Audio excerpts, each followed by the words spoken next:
Nandao aminao riray malalako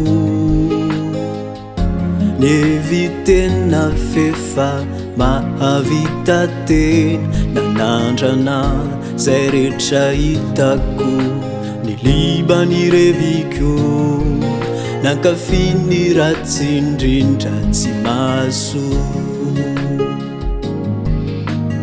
nandao aminao riray malalako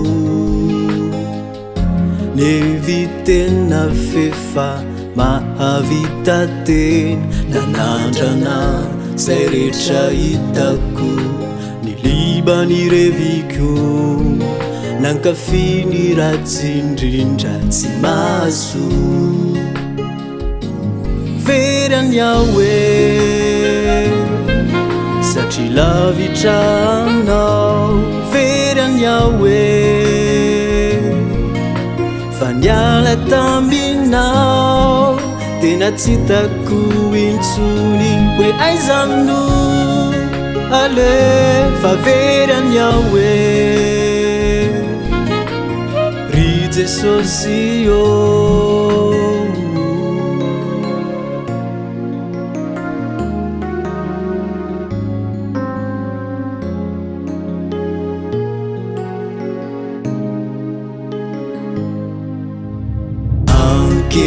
ankehitriny aho efa mahiratra hitako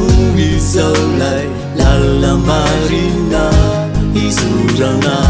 hoany amin'ny ray lay fiainana mandrakizay de tsy izy izany fa ianao Jesosy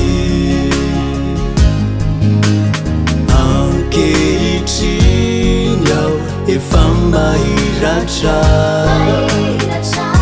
hitako izao lay lala marina izorana hoany amin'ny ray lay fiainana mandrakizay de tsy izy izany fa ianao